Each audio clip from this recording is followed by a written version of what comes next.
The story begins in a dark and mysterious place, with various sealing talismans floating everywhere. Slowly, someone approaches this sinister place, while the yellow papers continue to fall slowly. Standing before a huge green portal, a group of adventurers discusses whether they should wait longer or enter immediately. Then their leader, a gentleman with a white beard, says that an hour has passed and that no one else will come, so they can leave. With his golden object that looks like a key, the old man prepares to activate the passage to the dungeon. At that moment, the portal opens completely, and the group runs in excitedly, shouting that they are going to become very rich. The group leader reflects that he spent all his savings on this key, and that he cannot afford any kind of loss. However, as soon as he enters, his expression changes to one of pure terror upon seeing what lies on the other side. The man finds himself alone in a dark corridor and wonders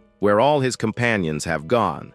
Suddenly, a young man appears and greets him, relieved to finally find someone he knows inside. The man then asks where the others are, and the boy replies that they probably got separated. The young man suggests they explore the area together, but a creature with tentacles is already watching them from the shadows. As the old man cautiously walks through the dungeon, a terrifying roar echoes off the stone walls. From the darkness emerges a gigantic monster with enormous teeth and bright red eyes. The purple creature stares at the adventurer and says that his food has arrived, leaving the poor man completely terrified. Desperate, the man falls backward, screaming for help as the monster lunges to devour him. But at that moment he looks up and realizes that something is falling at high speed towards the creature. Suddenly, a girl with a sword appears out of nowhere and delivers a devastating blow to the monster's shoulder. With the force of the impact, a part of the creature's body is torn off and falls to the ground. The purple part of the monster lies there on the ground with a surprised expression before disappearing. The girl then lands gracefully, and the group leader thanks her for saving his life. The protagonist emerges from atop the creature's body and says there's no need to thank him. He speaks disdainfully, saying it was just a low-level monster, so it was easy to defeat. To reward him, the master offers a Class C dagger as a trophy for his help. However, the young man refuses the offer and says that the item belongs to him, since he was the one who found it. The group leader insists that despite being a Class C weapon, it is a very valuable weapon. He explains that among equipment of the same level, weapons are the most expensive and rare. At that moment, the rest of the group of adventurers appears and asks who the two strangers are. One of them points at the protagonist and demands that he pay for using the key to enter the tower. With a sarcastic smile, the protagonist says that they should be lucky he got in, or they would all be dead. With an expression of pure rage, one of the adventurers prepares to attack the protagonist.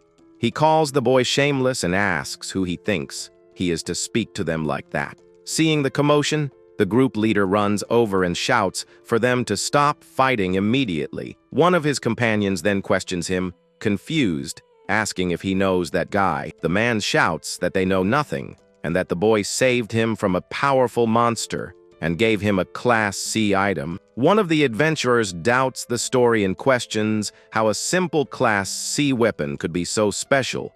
But suddenly a horde of green monsters appears in the hallway, leaving everyone desperate and screaming for help. The entire group panics and starts running while the leader yells for everyone to run as fast as possible.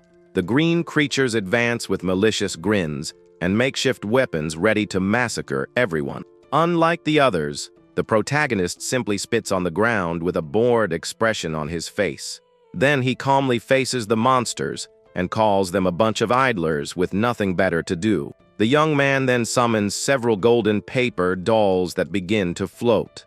With a confident smile, he bites his own finger to use his blood and activate his technique. A drop of water hits one of the paper dolls, causing a red eye to magically appear on it. And so the puppets transform into an army of armed skeletons that advances to fight the monsters.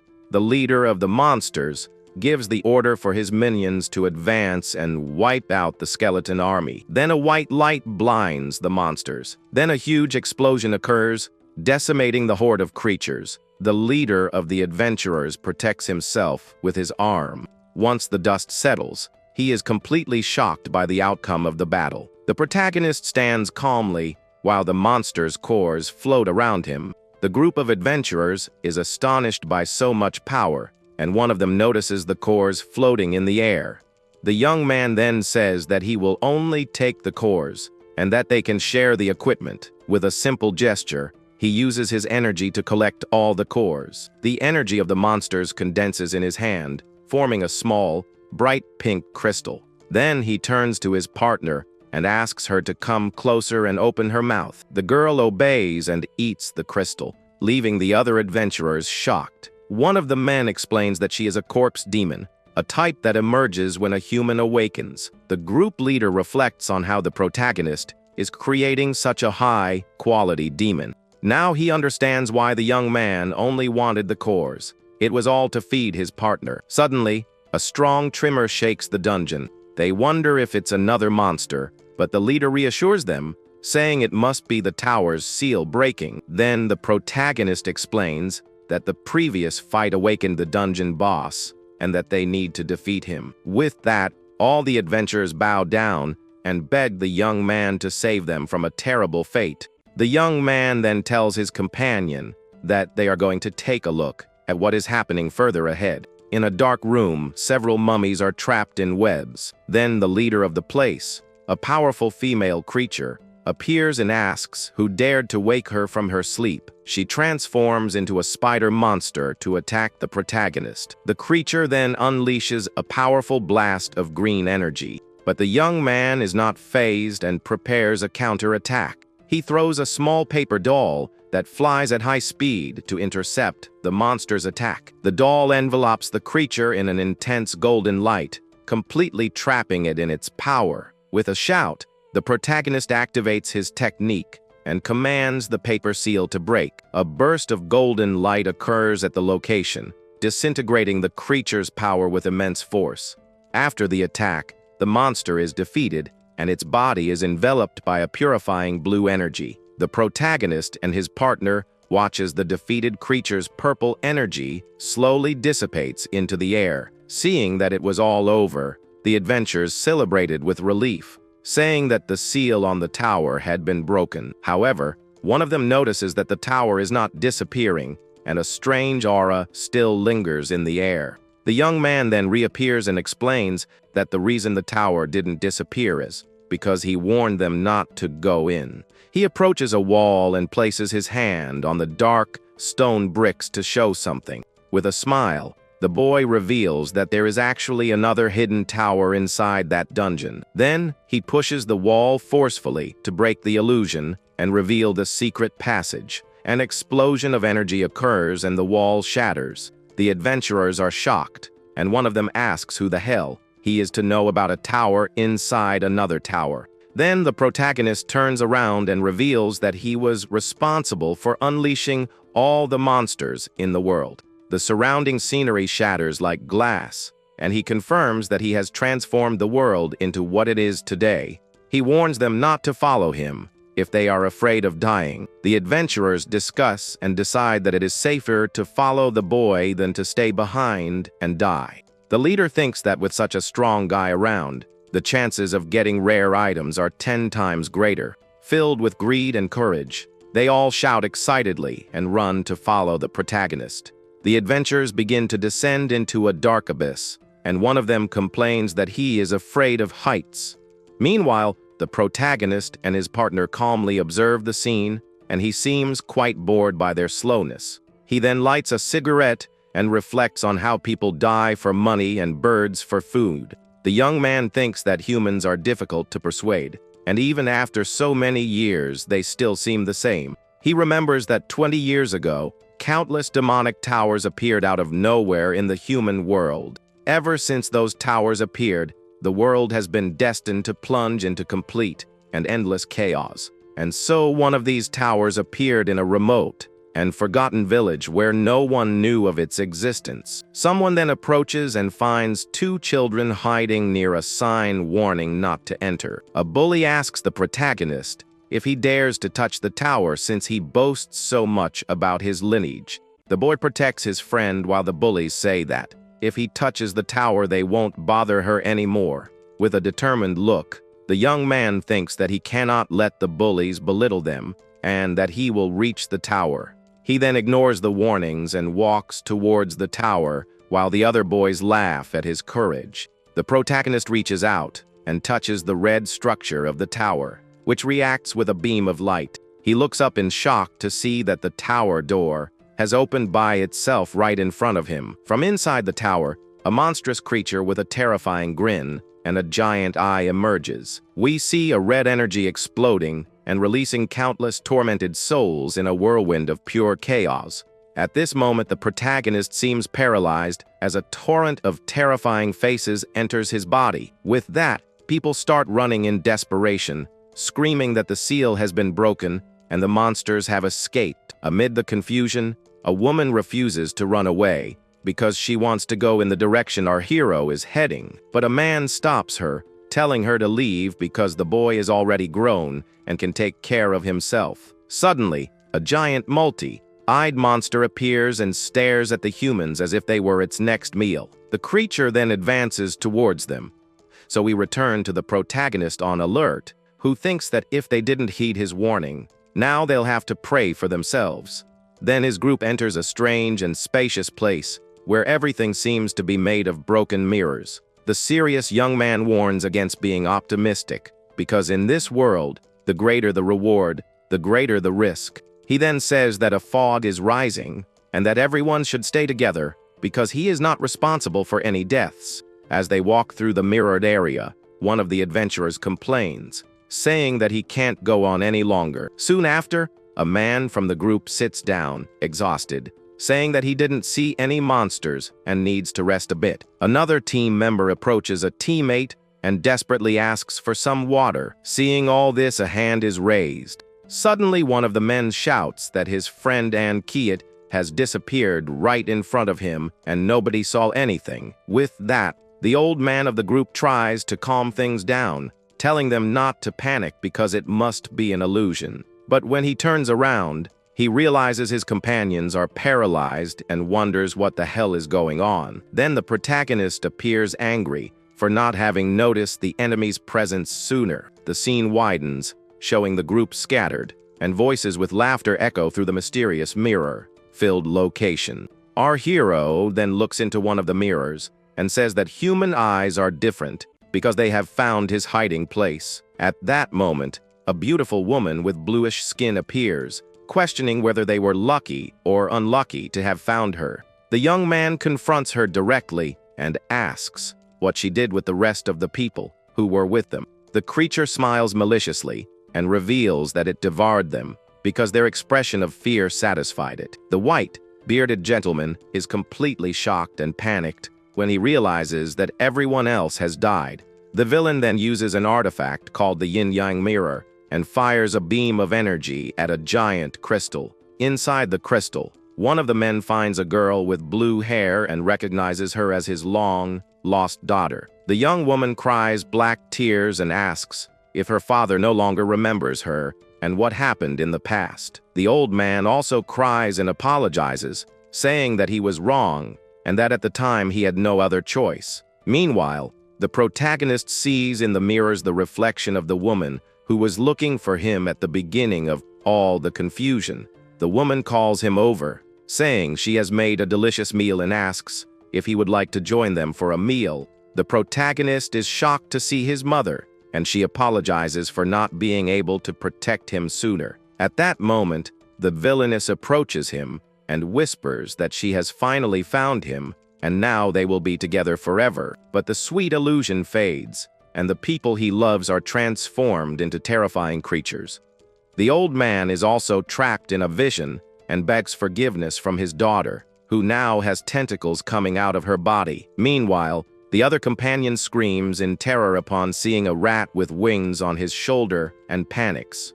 Our hero then puts his hand to his head, feeling the weight of the mental attack as spirits surround him. The enemy explains that obsession is the source of evil and that she uses bodies to free and nourish herself. With a purple mark on his face, The boy recovers from his trance and warns with a determined look that she will not escape. He then questions what she will do against her ghostly partner, who advances with a powerful blue energy. The bluish woman is completely surprised and frightened when she recognizes the creature as a corpse demon. The young hero's companion unleashes her full power in a devastating attack of lightning and spiritual energy. The protagonist smiles and says that this tactic works well against her because the demon has no self-awareness. Then he challenges the villainess to show him all her other tricks. Trapped in a fragment of mirror, the enemy praises him but reminds him that he is in her tower and cannot escape. The creature laughs, saying it's useless because they will be trapped forever and will serve as food for it. With a cold look, the protagonist is questioned by the villain about what he saw in the mirrors that haunted him. She continues the provocation by asking if he saw his friends dying or if he imagines what it would be like to kill them. Then the young man lights a cigarette and says that he wanted to be fair, but the enemy can't keep her mouth shut. With a furious look, he declares that since she likes mirrors so much, he's going to break them all. The bluish woman laughs and challenges him to summon his creature to try and destroy all the mirrors in the place. Our boy replies that he's going to smash everything and prepares an attack. He focuses his energy in his hand and invokes a powerful technique called Deep Flying Fire Dragon. With that, a gigantic wave of blue and white energy explodes from him like a furious and overwhelming dragon. The attack expands with incredible force and begins to destroy all the mirrors in its path. At this point, the protagonist orders his partner Yuan to use a ghost transformation talisman. The ghost girl then flies ahead. Trapped in one of the shards of mirror, the villainess screams angrily and wonders what he is trying to do. The hero angrily declares that he will finish her off while his partner unleashes a powerful purple attack. The blow lands squarely, and a massive explosion of purple and white energy consumes everything around it. After the dust settles, the protagonist's partner appears, holding the villainess while our boy comments that there's no point in her running because there's no way to escape. The young man smiles and says he spent an expensive talisman to get her out of there and hopes she drops good items. The bluish woman admits that she underestimated him because he used the heat of the thunder to melt her crystals. But she recovers and warns that she already said they are inside her tower and cannot win. Then she lunges at him, saying that with his strength he should become her pet. Suddenly the scene changes and the villain finds herself in a strange, red place, wondering what it is. At that moment she stares at a giant eye with a strange symbol in the pupil and seems to recognize the danger. A new female figure with red hair appears with a seductive smile and greets him in a sinister way. The demon in red is gigantic and says that perhaps the treasure she is searching for is in that place. Without wasting any time, the villain launches a swift attack, but the creature in red stops the attack and says that an attack of that level doesn't hurt it.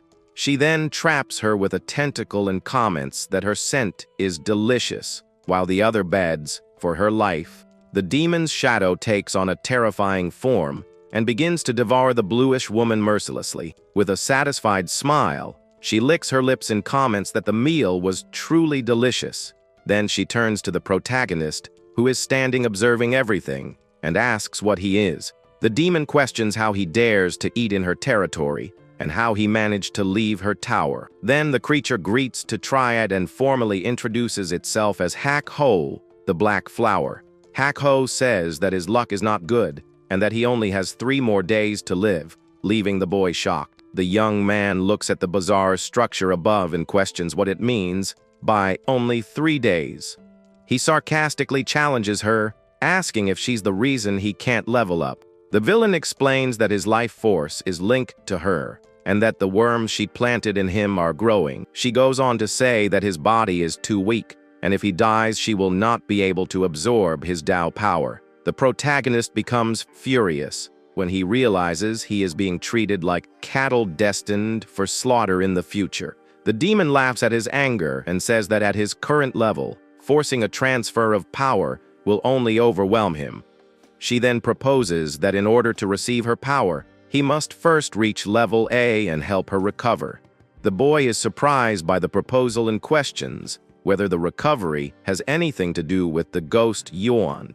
The creature explains that nothing in the world is absolute and that it will tell him what to do when he is strong enough. She warns him that the greater the hope, the higher the price to pay, and asks if he is willing to volunteer. Rindo Hakho offers you an amulet as thanks for awakening her and to help you level up. He holds the strange object and the villainess explains that the amulet contains a part of her power to aid him. The red demon then advises him to use the amulet. She gave him only when he is in danger. With an indifferent look, she bids him farewell, telling him not to die. Suddenly, to try it comes to hearing the voices of his companions calling him to wake up. He then asks if he fainted, and the older man explains that everyone was startled and thought he was possessed. With this, the man shows the young man the crystal cores that fell from the monster they defeated. The protagonist then takes the crystals from the old man's hand, while his ghostly partner watches everything from the side. The old man laments that his team now has only 2 people, and they won't be able to pay the taxes. At that point, our hero lights a cigarette and, without hesitation, refuses the invitation to join their group. You apologize, saying you were presumptuous in asking someone so strong to join a weak team. But to try it interrupts him and says that if their problem is a lack of money, he might have a solution. He then proposes that the 2 join his team, but warns them not to expect him to always save them. The older man cries with gratitude, but the protagonist kicks him away and tells him to stop being dramatic. The boy says that if they want money, they need to go to the monster Barao to get missions in the tower. The other companion then asks why a corpse demon would eat a crystal core like that. The old man begins to explain that since the monster suppression tower appeared, countless people have entered it. He continues the narrative showing how the tower attracted all sorts of people, from patriotic soldiers to streamers, and those seeking fame and fortune. Through this, many managed to obtain valuable resources and unimaginable riches, and some even awakened spiritual powers, becoming hunters. However, the vast majority had no idea of the dangers lurking inside and the terrifying monsters they would have to face. Because of this, countless ordinary people died, and over time their bodies transformed into monsters from the very suppression tower. Those most skilled in Dao techniques had their minds devoured, becoming corpse demons and immortal puppets of that place. The boy in the group is shocked to understand the truth, but the old man calms him down, saying that the ghost won't go crazy if it's fed crystals. But the companion explains that it is not easy to create a corpse demon, because the crystal cores are sold on the black market at absurd prices. Meanwhile, the protagonist faces the amulet the demon gave him, and his ghostly partner appears in a cute version beside him. He then places the object on his companion's forehead, saying that her transformation talisman was about to expire. Soon after, the group arrives at a huge and imposing building that is the headquarters of the Bureau for Monster Suppression, and they are impressed. The chuddy companion is amazed by the place that manages guilds, missions, and hunters, and never imagined he would one day be there. At that moment, they look at a screen displaying an urgent student rescue mission at a level B school. Elsewhere, a woman comments on the Sanyu team, whose captain supposedly cleared an A-level tower by himself. She continues the gossip, talking about the night demon twin sisters who are part of the team and are very famous. The protagonist and his team then arrive at the entrance and find the 2 legendary huntresses leaving the premises. The protagonist's partner observes the scene in silence with a coin in her mouth and a serious expression on her face. With that, he approaches the counter and tells the receptionist that he wants to accept the student's mission. The green-haired attendant then asks the young man to state his full name and combat power level. At this point, the young man replies directly that his name is To Try It, and that he is currently a C-rank hunter. The girl is completely surprised and warns him that the mission is rank B and asks if he is sure about the decision. But our hero remains unfazed and tells her not to worry, for life and death depend on fate. The receptionist then confirms the mission, informs you that the tower is under control, and wishes you the best of luck. As she walks away, the attendant thinks he's very handsome, but it's a shame he wants to risk his life like that. Suddenly, a voice calls out to him, recognizing him as the ace of the Sanyu talent scouting team. A blonde man accompanied by a woman taunts him, saying that after all this time his team is still level C. The man continues laughing mockingly and says he forgot that our hero's partner is already gone. With that, Tetrite looks somber and furious and asks the man to repeat what he just said. Without thinking twice, the boy lunges at the provocateur, shouting that he is asking for his own death. At that moment, an armed soldier suddenly appears and orders the two to stop fighting immediately. Soon after, several guards surround the group and warn them that fighting is prohibited in the area and order them to drop their weapons. One of the protagonist's companions becomes desperate upon seeing the situation and shouts for his boss in a panic. But the blonde rival just smiles and tells Tetrite to lower his amulet because they have things to settle. Our hero simply ignores him and calls him trash, causing the other to explode with rage at the insult. Filled with hatred, the antagonist shouts for Tetrite to wait, for he will bitterly regret this. With that, he goes to the reception desk and announces that his team, the White Tiger Squad, will also accept the mission. The blonde man then stares at the receptionist and thinks with a wicked smile that the protagonist will surely die now.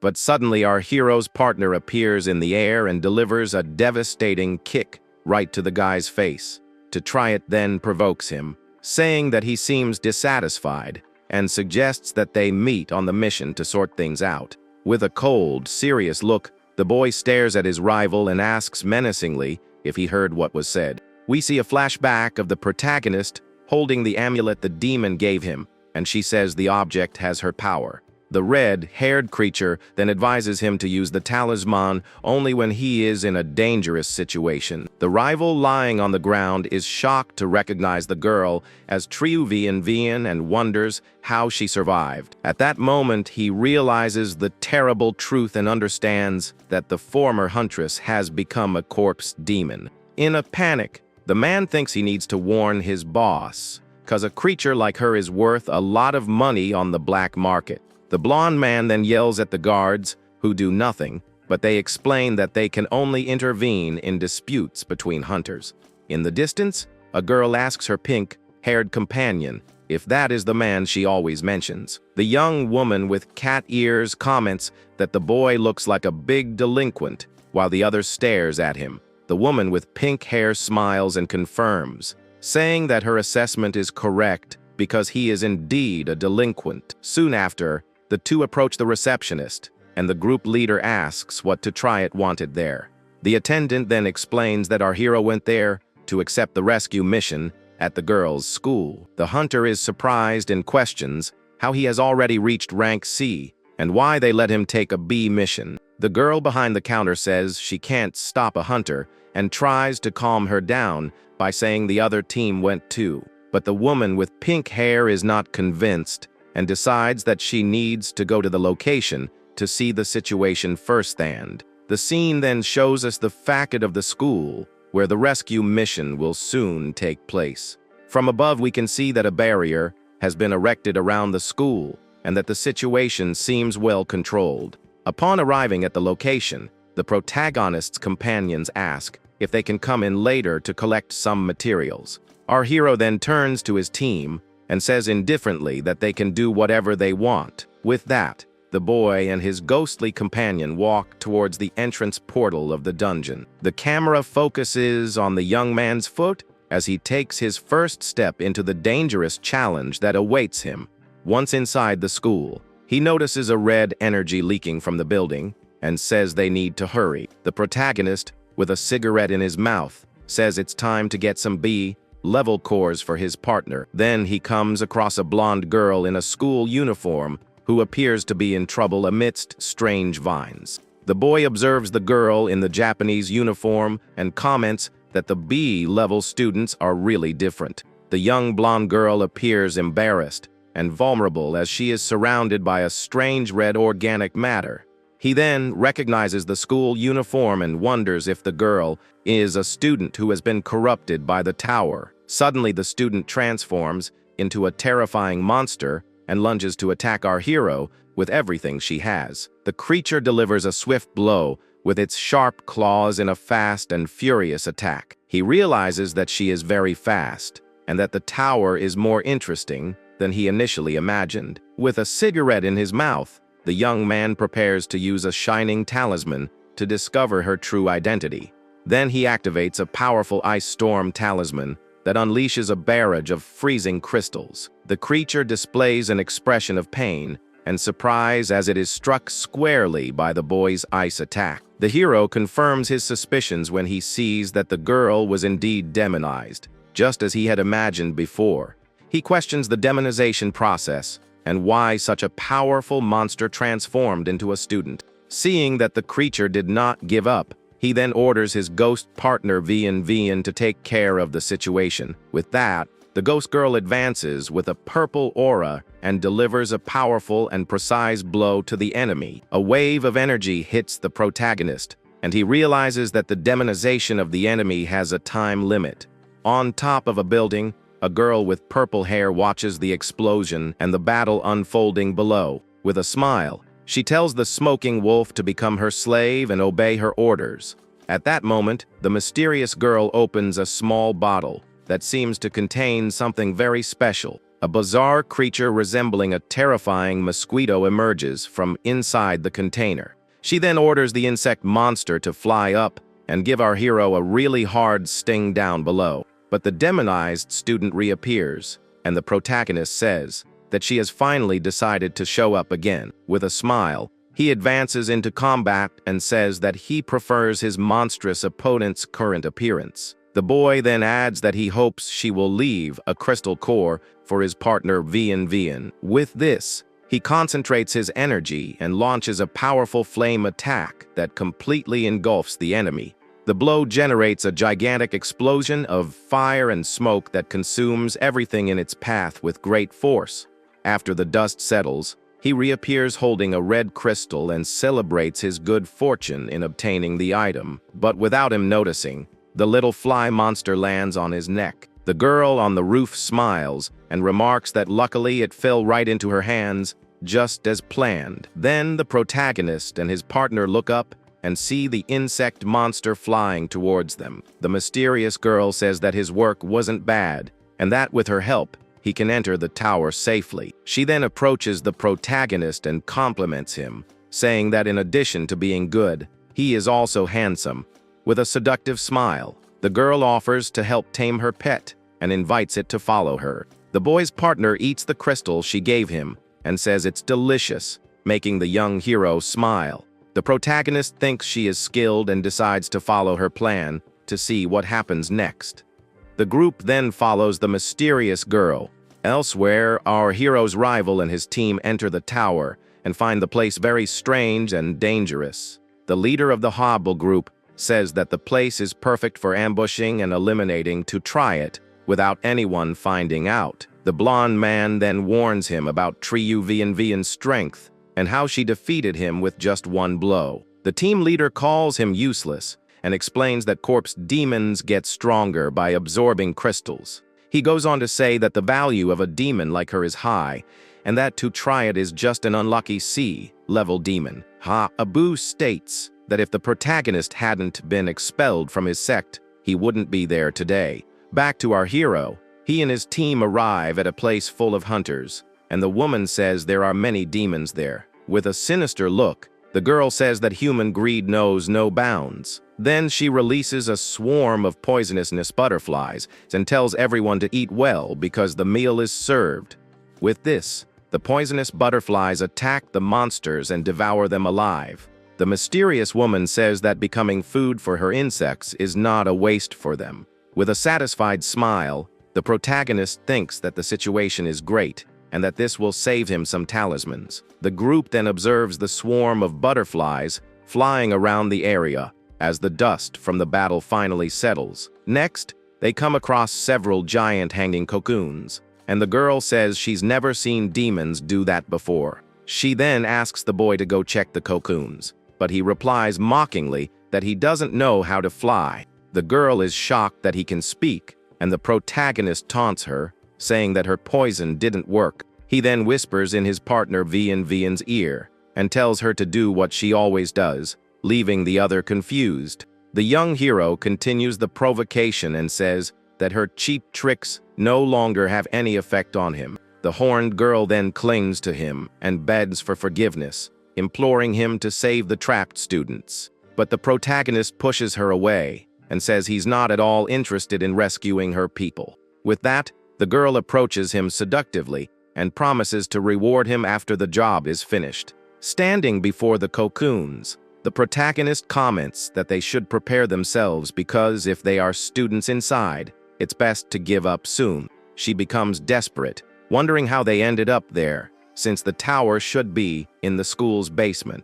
The woman is certain that everyone escaped, but at that moment one of the cocoons in front of her begins to move. From within one of the cocoons emerges a terrifying red humanoid creature called Nala. The protagonist asks if that is the student she was looking for, but the girl replies that it is not him. With a serious look, the boy concentrates his energy and prepares to use one of his powerful talismans.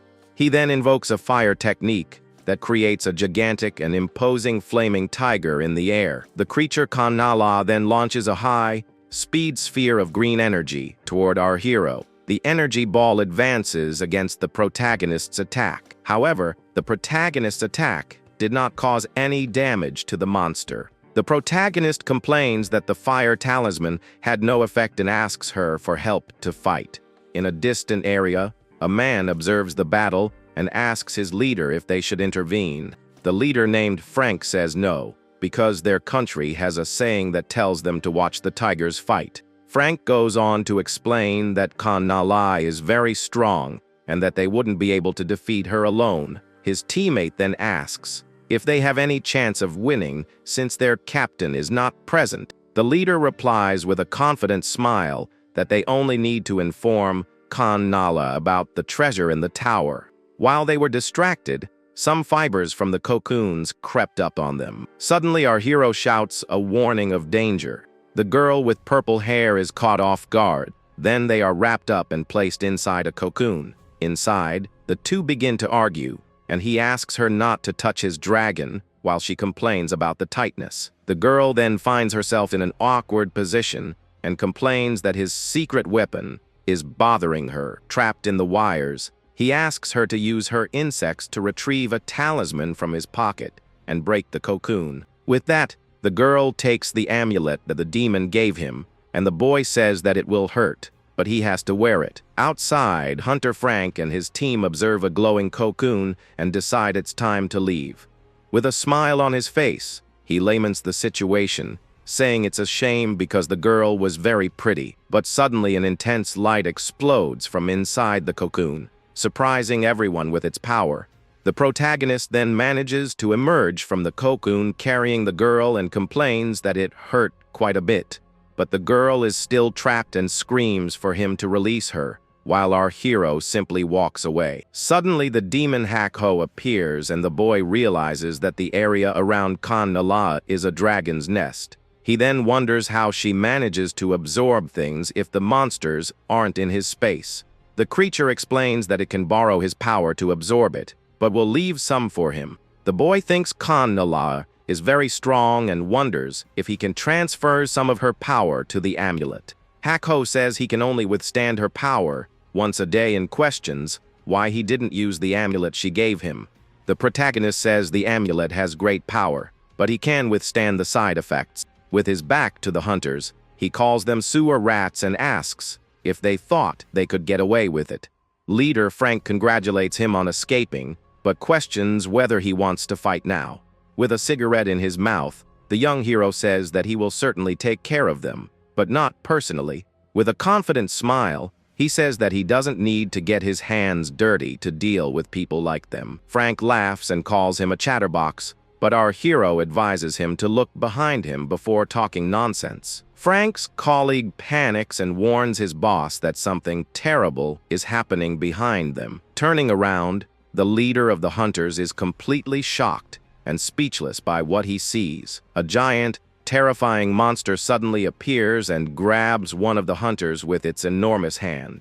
The protagonist simply observes the scene and tells his partner that she did a great job. The ghost girl stares at him with a satisfied expression and a cute look as the situation unfolds. Frank panics and realizes that our hero used the giant monster to trap them there. He understands that the monster's first target should be the corpse demon next to the protagonist. The boy's partner explains that she gave him a concealment talisman to lure the monster and deceive it. The giant creature then devours the hunter, and the leader Frank yells for his men to attack with everything they have. The protagonist says he doesn't have time to waste on them because he has his own matters to attend to. Suddenly, the creature Kan Nala emerges in its final form, fully transformed and far more powerful. Our hero then asks his partner Vian to step back a little because the situation is about to get serious. With the demon's amulet in hand, he says with a smile that he's going to test a new combat technique. He then invokes the power of the black flower Hack-Ho as the amulet glows with an intense red energy. Hack-Ho tells him to prepare himself, and chains emerge from the amulet, ready for the imminent attack. The protagonist then unleashes a wave of powerful white flames toward Kan Nala. A giant fire golem emerges and charges at the insect monster with overwhelming force. The fiery creature delivers a massive blow to the enemy with its flaming fist and completely destroys it. The attack incinerates everything in its path, leaving only a large cloud of smoke and fire behind. With a satisfied smile, the boy says that the result was just as he expected. The surviving hunters panic when they see that he defeated Kan Nala with just 2 blows. One of the men desperately tries to contact his captain, but the giant monster prevents him from escaping. Hack-Ho then says that the smell is good and that he will absorb the creature, while the protagonist questions whether he can refuse. The demon threatens him and says she is hungry. The protagonist holds the body of the absorbed creature as it screams in pain and its face bleeds. A dark energy flows into his body, and Hack-Ho says that power is entering him as a reward. With a seductive smile, she hugs him and says that she is very generous with him and will not take everything for herself. The boy's partner then helps the horned girl to her feet, and she shyly thanks her for the help. At that moment, the girl finds a student ID on the ground and wonders whose it could be. The camera focuses on the identity, revealing the photo and name of a student named Kuk, through from class 8. The girl with purple hair is shocked and wonders if the students are really trapped in the pods. She looks at the cocoons around her and wonders if there is still a chance to rescue the girls. But our hero says it's useless because once Kan Nala's eggs are injected, there's no saving him. He explains that from the moment the eggs were injected, the student's fate was already sealed. The horned girl begins to cry desperately, refusing to believe that there is nothing more to be done. Suddenly, the ground begins to shake violently. The protagonist asks Hack-Ho what's going on, but she says she doesn't know for sure either. Our boy looks at the creature that is attacking the extras until it is falling because of the tremor. The ground continues to tremble and crack as the situation becomes increasingly dangerous and unstable. The protagonist falls to the ground due to the tremor. The 2 girls shout to try its name, worried about what might happen to him. He says he's fine and tells his partner Vian to protect the other girl while he sorts out the situation. Hack-Ho then explains that the monster's aura indicates that the center of the tower is at the bottom, but she warns him that with his current power, it will be impossible to defeat the creature, and he panics. Elsewhere, the rival team encounters a giant plant with human faces attached to it. Our hero's companions are captured, and one of them pleads, saying that they met to try it today. Leader Habu says that they will be the sacrifice to awaken the final boss of the suppression tower. The 2 men plead for their lives, but the team leader simply ignores them and prepares for the ritual. With a wicked grin, the blonde man approaches the old man and says that he will be the first to be sacrificed.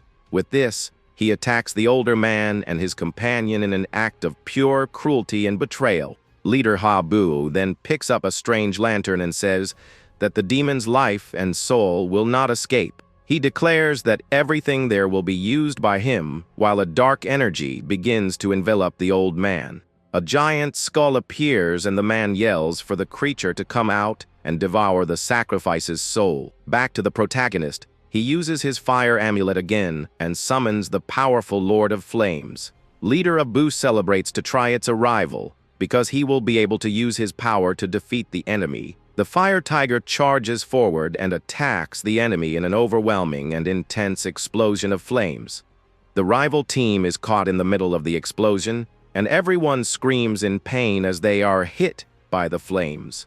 The enemy leader says that to try it has retreated, and that he is much stronger than he initially thought. The protagonist gets up with the help of his friend and complains of exhaustion due to the effects of Haku. Habu threatens him, saying that if he hands over his ghost partner, he will let him go in peace. But the boy just smiles and says that even weakened, he can still handle them all. But before the protagonist could use his talisman, the rival attacks first, causing the protagonist and the chubby guy to run away. With a wicked grin, the leader of the rival team licks his lips and asks if they thought they could get away with it. He then uses his lantern and summons an army of ghostly arms that advance to attack. Our hero is shocked to see that the enemy has such a bizarre power. The leader says he has obtained the power of a god, and that the protagonist remains nothing but trash. With a confident smile, the boy replies that it's just a cheap trick and that he's seen better.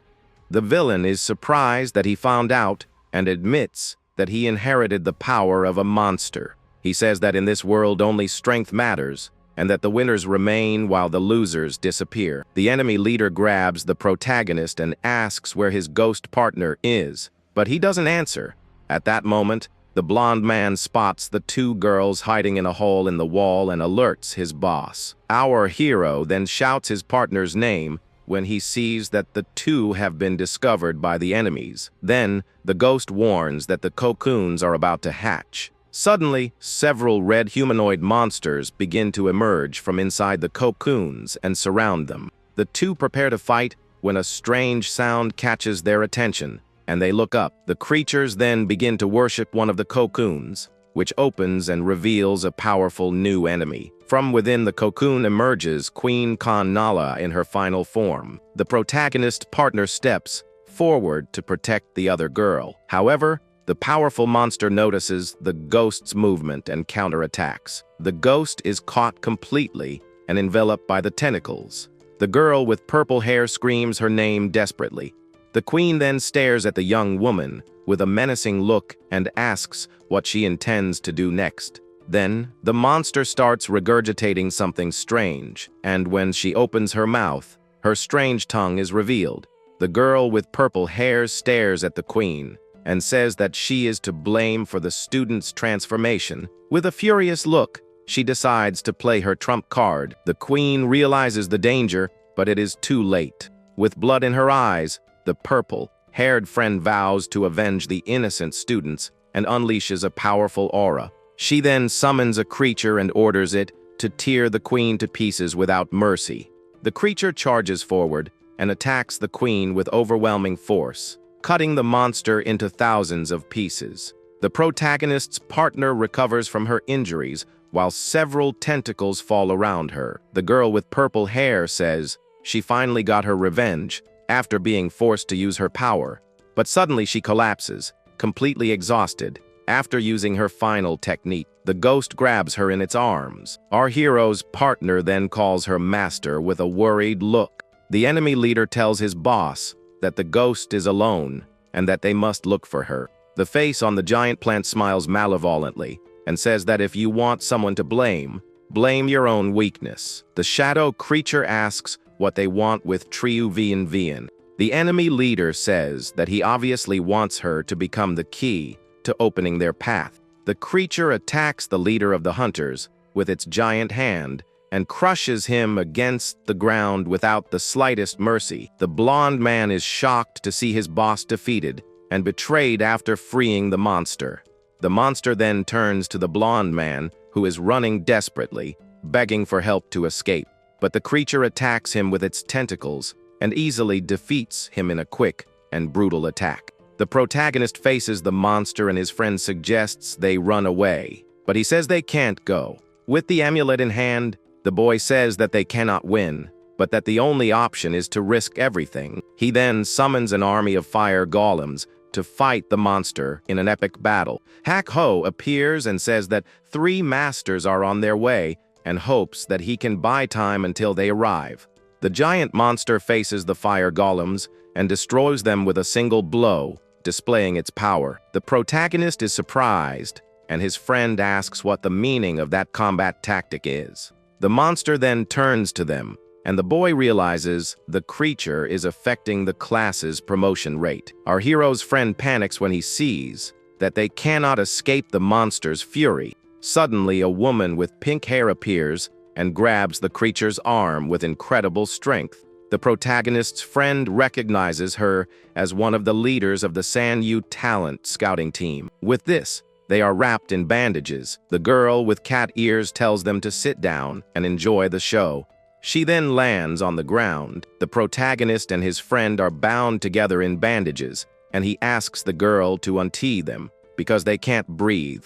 She explains that the tracks are recovering and that the team leader came to help him because she didn't trust him. The boy is happy that a pretty girl cares about him, but she just calls him a delinquent. The girl goes on to explain that the monster Mamoru feeds on envy in order to evolve and become stronger. Our hero is shocked to understand the truth behind the school principal's transformation. The group leader confronts the director, transformed into a monster, and says he is pathetic and deserves to die. She criticizes him, saying that with that appearance, he is not worthy of being a teacher and should be punished. The monster becomes enraged by her words and lunges to attack her. The huntress then uses a Tai Chi technique and counterattacks the monster's fist.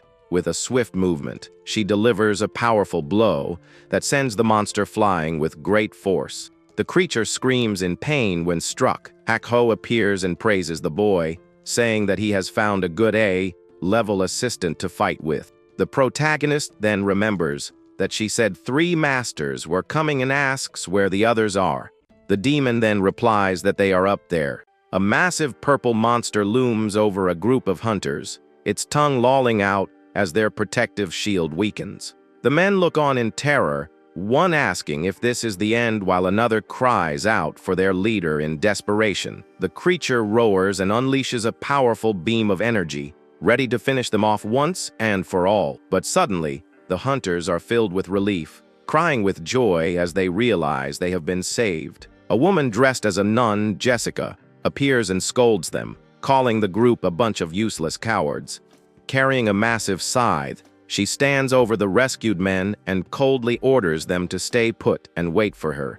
She takes a firm step forward, her boots clanking against the rocky ground as she prepares to move. With a determined look, she charges ahead, declaring that the holy item below is hers alone. Her scythe slams into the monster's tough hide, and she notes its impressive resistance to her attack.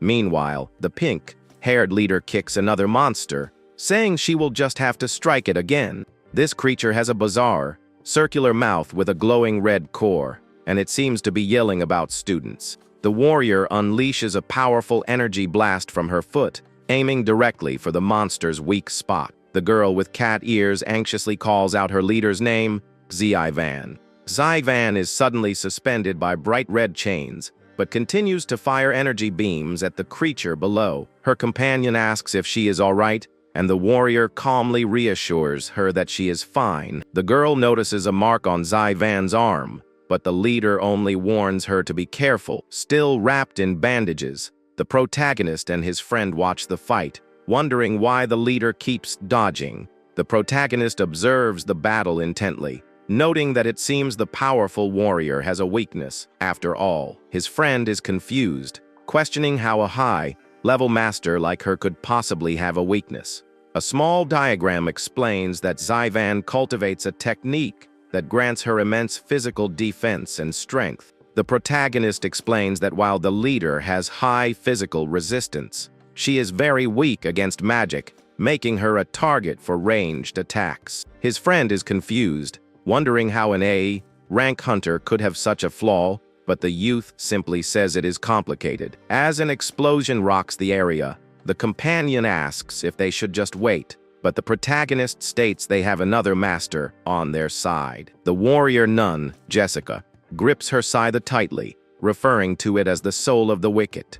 Surrounded by a vibrant purple aura, she tells the creature to find peace within the edge of her blade. She faces the monster, realizing the aura of the holy item is not inside it, and that the creature is far stronger than she thought.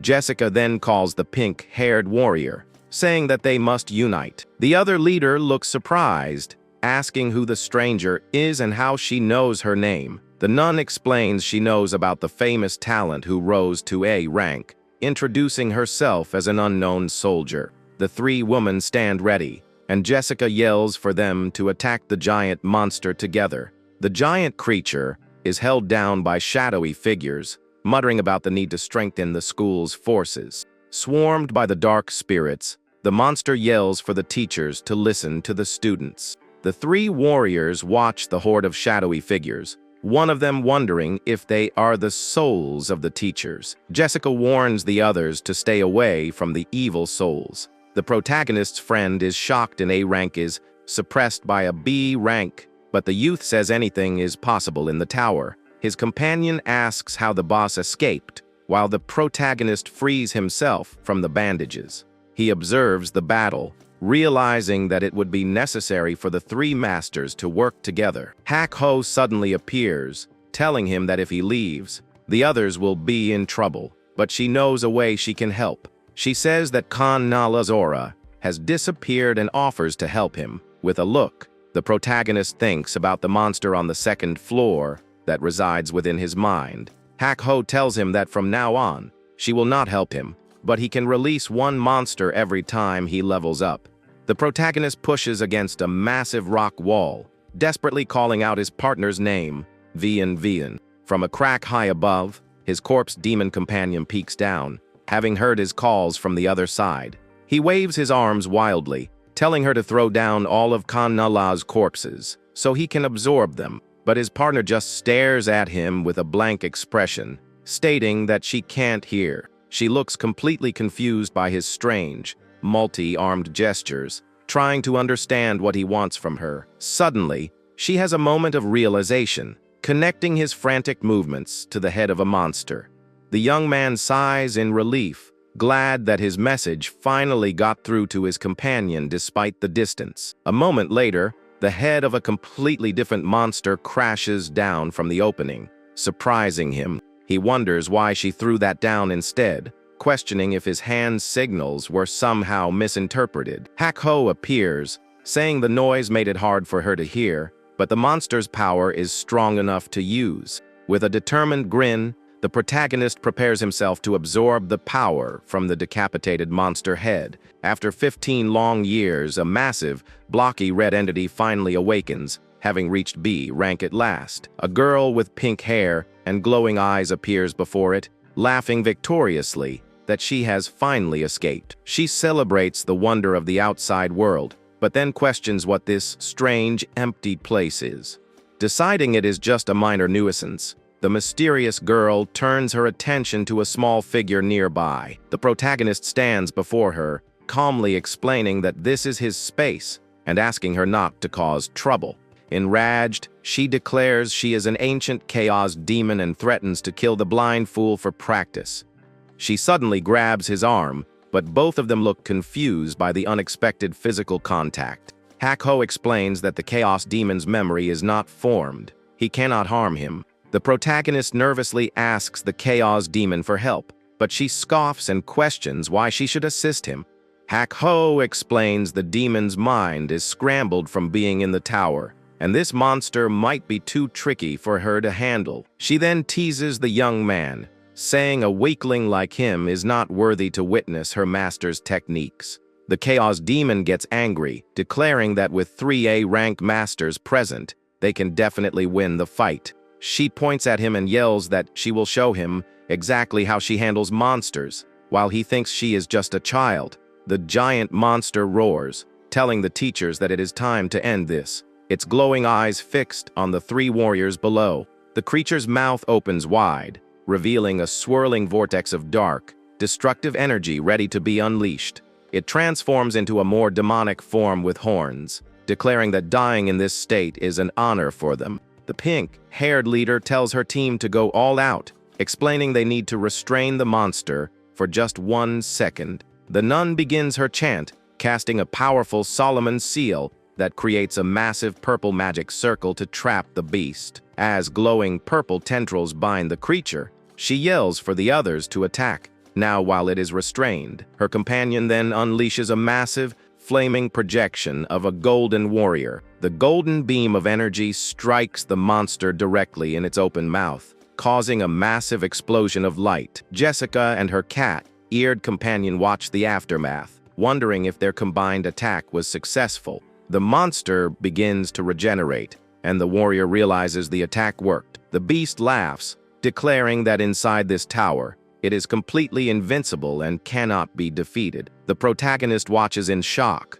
while the chaos demon beside him is surprised. He explains that the creature's strength comes from parasitic evil souls, granting it infinite regeneration. He tells the demon to stop talking, take out her brush, turn around, and squat, needing to enter her body to cast a spell. She asks if this is what he means and crouches down as instructed. He confirms it and tells her to hold still. She suddenly sits on his shoulders and wraps her legs around his neck, telling him to hold still. She explains that it does not matter who enters whose body, as long as he holds the brush firmly. He finishes drawing a large, intricate symbol on the floor with the magic brush. The protagonist and the chaos demon stand before the massive calligraphy, and he says it will have to do for now. He then tells her to come with him and chant the spell together, much to her annoyance. With smiles, they use their combined power, creating a flaming aura around them. Together, they summon a massive, fiery red entity, a powerful being known as the Immovable King. The summoned king's fiery aura expands, engulfing the area as it prepares to face the regenerating monster. With a look, now imbued with the king's power, calls the monster a demon. The Immovable King grabs the monster's head and slams it into the ground, ordering it to lie down. The king tells the monster that because of its greed, it possesses a power that does not belong to it.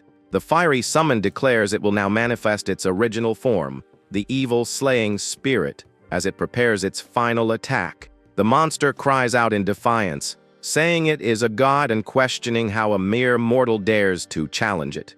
The protagonist simply smirks and asks what this so-called god is, clearly unimpressed by its threats. The Immovable King grabs the creature's head and orders it to die, crushing it with immense force. As the monster disintegrates, a small, golden, ornate object is left behind in the king's hand. The warrior nun, Jessica, recognizes the item with a smile, identifying it as the holy relic. The pink-haired leader, Zai Van, also sees the object and wonders what it is, her expression curious. Suddenly, she finds herself bound by the same purple chains the nun used earlier, crying out in surprise. As Jessica moves to claim the relic, Zai Van yells that the holy item belongs to her, but before she can grab it, the protagonist snatches the holy relic, declaring that he has got it. A third woman in a dark outfit joins the fight, kicking Jessica's side as the conflict over the item intensifies. The protagonist stands triumphant, holding the relic high above the bickering women, who yell at him in frustration. With the relic in hand, he apologizes to the woman, saying he cannot fulfill their wishes. The cat-eared girl thanks him for helping and offers to consider him their nation's friend. He laughs, patting his corpse demon on the head, saying he will give her a bigger spirit core later.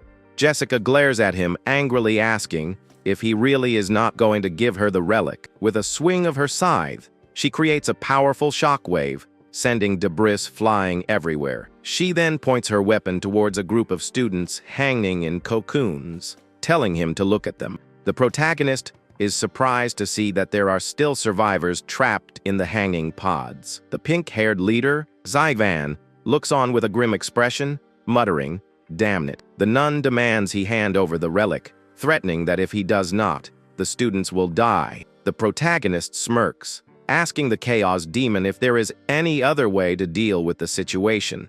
Suddenly, an injured girl with purple hair grabs his sleeve, begging him to save her people. She explains that her people have been kind to her, and that she can't bear to see them turn into monsters. The young hero asks if she will come to him later if he gives the relic to her now, and she remains silent. The pink-haired leader explains that she is willing to risk everything for the relic to prove her devotion to her country. The injured girl looks on, tears in her eyes as she processes the difficult situation. Zyvan warns that she does not have time to waste, and if he does not hand over the relic, the students will die. He sighs and finally agrees, tossing the holy relic over to the determined warrior. The purple-haired girl and the pink-haired warrior look on in shock, surprised by the young man's decision. However, before the relic reaches her, it transforms into a paper talisman and flies towards the nun instead.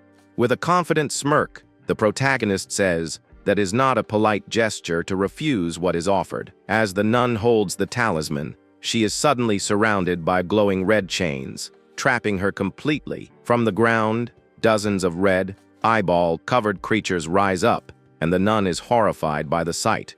She struggles against the creatures, trying to fend them off, but she is quickly overwhelmed by their numbers. The pink-haired leader asks the young man where he learned such a powerful and strange technique. Suddenly, the nun starts vomiting a thick, red substance, clearly suffering from the effects of the spell. The protagonist asks Hakho about the disgusting curse. The nun holds her head in agony, declaring that she will absolutely not die in a place like this. She decides she has no choice but to use her ultimate technique, and her hand begins to glow with golden light. In a flash of brilliant light, she teleports away, leaving the other warriors stunned by her sudden disappearance. A large magic circle is left on the ground where she once stood, and the pink-haired leader asks if she ran away. The cat-eared girl comments that the nun must have used some kind of teleportation magic to escape. Hakho tells the protagonist to prepare himself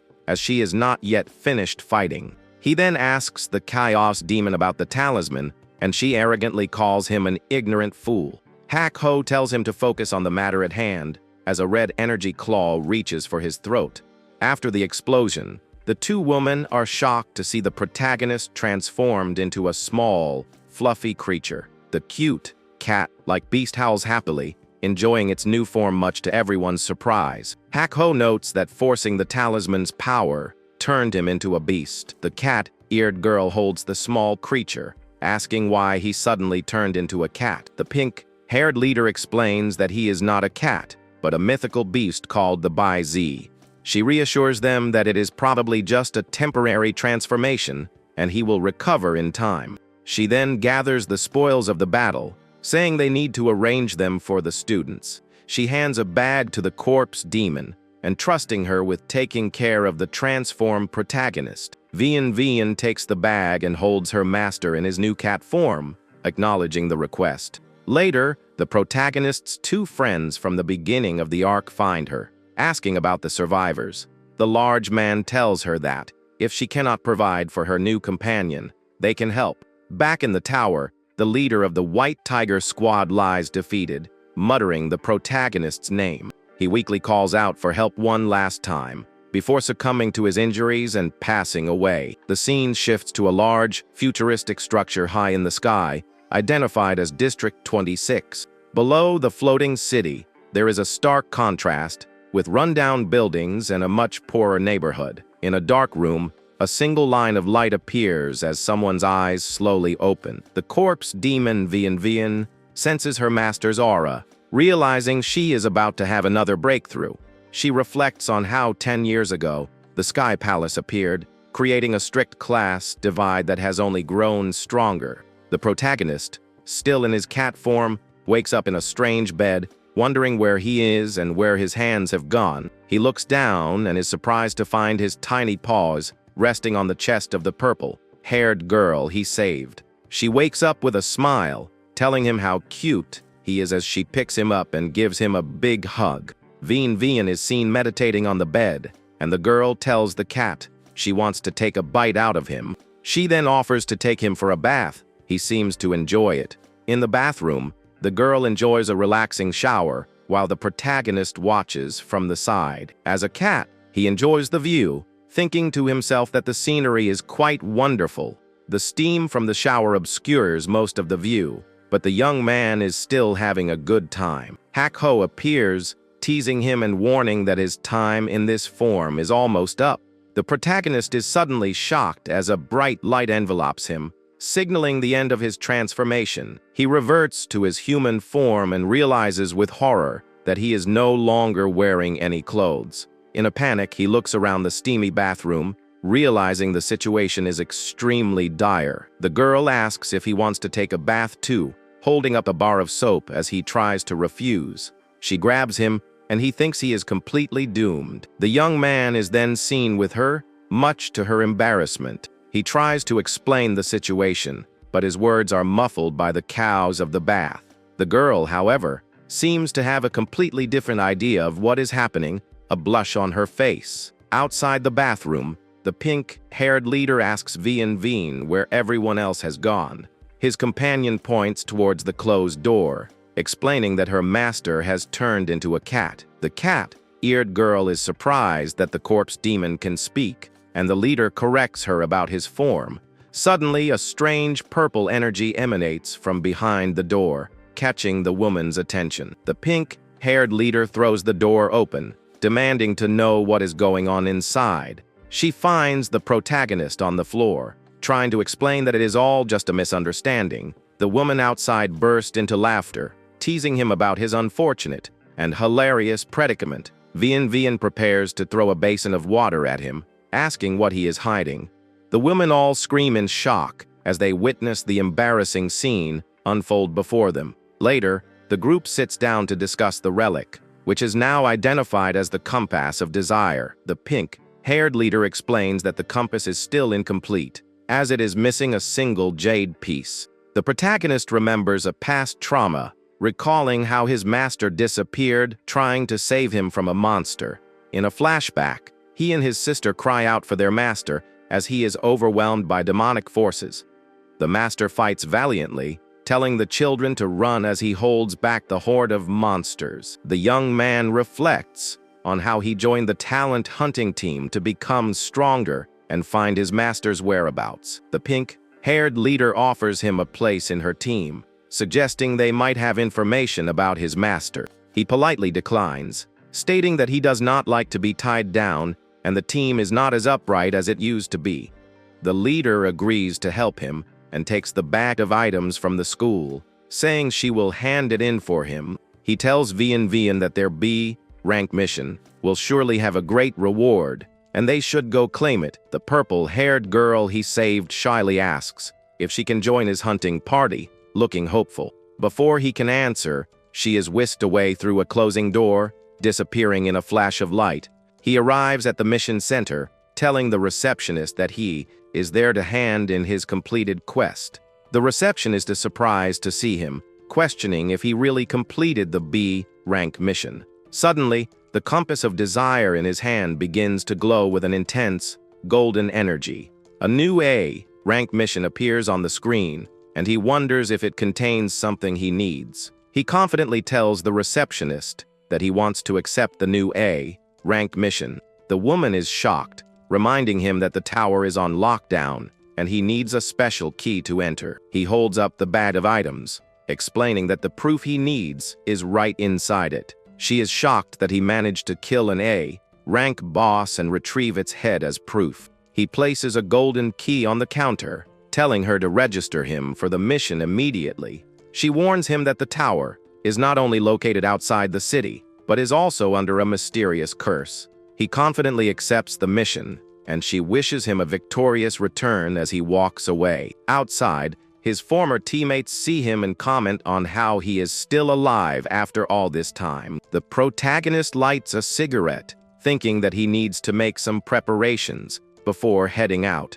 He finds himself back in the strange red space, calling out to the Chaos Demon for a meeting. He screams her name repeatedly, his voice echoing through the strange, fleshy dimension. The Chaos Demon appears and hits him on the head, annoyed that he is making so much noise. He asks her to teach him a spell, explaining that Hakho told him she is a master of charms. She puts him in a headlock, angry that he is disturbing her sleep and questioning his intentions. The scene shifts to a bustling market, with the young man asking if they really needed to come here. He walks through the crowded street with the chaos demon on his shoulders, feeling a bit out of place.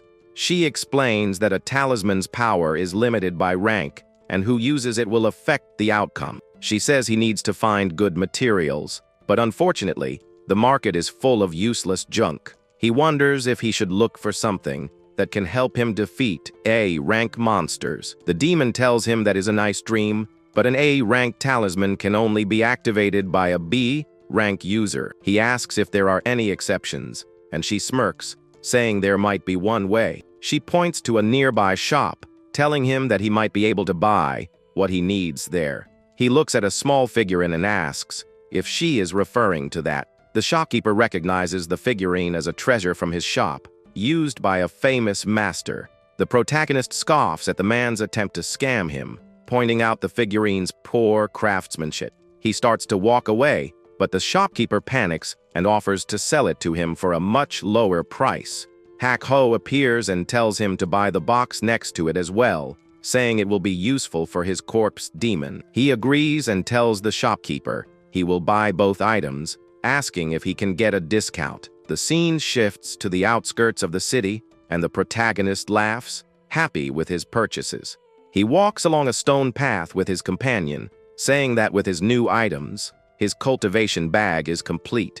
He says that now that he is fully supplied, they can finally set off on their new mission. The purple-haired girl he saved peeks from behind a tree, determined to follow him and not let him get away. He asks Vian if she has learned to read poetry yet, but she simply says she does not know. Hiding in the trees, the nun from before declares that no matter what, she will get her hands on the holy item. The protagonist examines the figurine, wondering how to use it and if the materials are inside. The chaos demon pops out, yelling at him for trying to break the figure and calling him an idiot. She explains that the materials are in the Buddha's treasure, which is of the highest quality.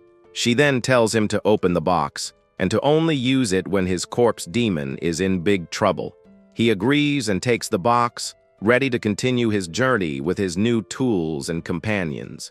The chaos demon is excited, telling him to bring out his tools so they can start researching and making talismans. He lights a cigarette, thinking that he has died many times, but he must win this time for the people he cares about. He takes a deep breath, then prepares for the dangerous mission that awaits him. He walks into a dark, gloomy village, noting that the data he received did not mention it being so ominous.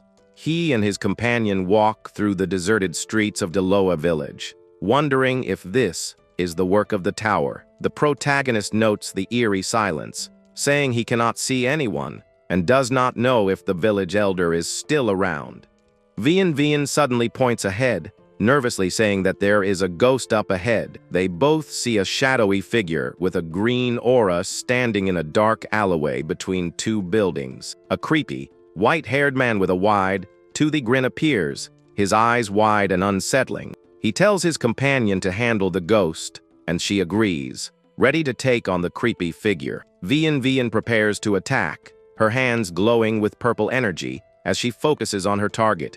In a flash of purple light, she lunges forward, her movements swift and precise as she closes in on the enemy. She grabs the ghost from behind, her glowing hands holding him in a tight grip as he struggles to break free. The protagonist is impressed, noting that while her memory is not fully recovered, she can now use her corpse skills. The ghost begins to transform, its skin turning dark and its hands growing long, sharp claws. Vian realizes that this is not a ghost, but a powerful white zombie, a much more dangerous foe. He wonders if the cause is related to the flower pattern on the creature's arm and the curse he heard about. His companion summons purple energy strings, preparing to use a powerful soul-tracking technique. With a final move, she finishes binding the zombie, and the protagonist laughs, admiring her beautiful work. They decide to proceed further into the tower, hoping to find the village elder and some answers. Glowing purple butterflies flutter around a skull, and the protagonist comments on the unexpected sight. The purple-haired girl from before appears. She questions whether this place is related to a curse. In a hidden laboratory, a Buddha statue is connected to various tubes and machines, a strange experiment in progress. A man reads a report, wondering who else has the power to challenge the tower. He impatiently tells his subordinate to just handle it, and not to bother him with trivial matters. A woman with glasses reports that the situation this time is different from previous incidents.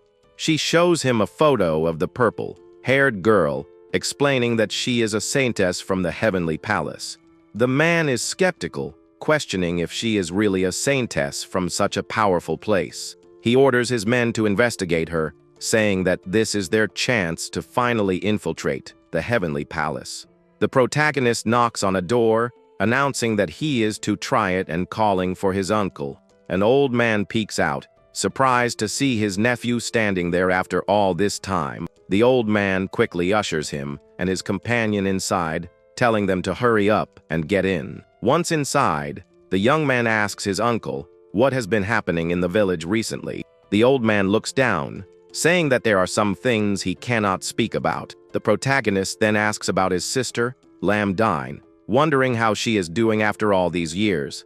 His uncle silently leads him further into the house, gesturing for him to come inside. A strange, ominous sound echoes from above, and the old man looks up in fear, asking what it is. He tells his nephew not to go outside, warning that he will bring a curse upon himself if he does. The protagonist peeks through a crack in the door, wondering who would be out at this time of night. He sees a grand procession, with a veiled bride being carried in a sedan chair, surrounded by creepy, doll-like figures. He is shocked to recognize the bride as his long-lost sister, Lamdine. Now part of this strange ritual, the procession moves through the courtyard, the doll-like figures appearing. The old man shouts at his nephew to close the door. The procession continues, the chanting growing louder as they move through the night. The doll-like figures turn their heads in unison, their creepy smiles fixed on the door as the procession passes. The old man leans against the door, exhausted and relieved that the immediate danger has passed. The protagonist stands with his companion, asking his uncle why he can no longer bear to listen to his nephew. The old man looks down in shame, admitting that he does not know how to explain the terrible situation. He breaks down in tears, saying he had no choice but to let them take his daughter, Lamdine. The protagonist notices a strange, dark mark on his uncle's hand, a sign of the curse affecting the village. The old man cries, saying that this situation is completely different from anything his nephew has ever faced. He begs the young man to leave while he still can, pushing him towards the door in a desperate attempt to save him. The protagonist calmly reassures his uncle, saying that he understands the gravity of the situation. He promises to bring Lamdine back safely, his expression firm and determined as he prepares to leave. The doll-like figures announce that the auspicious hour has arrived, and it is time to enter the bridal chamber. The protagonist and Vian watch from a treetop as the procession enters a dark, ominous-looking cave. He asks Hak-Ho if she saw his sister go inside, and she confirms that she did. Hak-Ho explains that the tower is man-made, and the bride is a sacrifice, which means she is in grave danger. She clarifies that man-made towers are of two types, one for raising monsters and another for empowering corrupted individuals.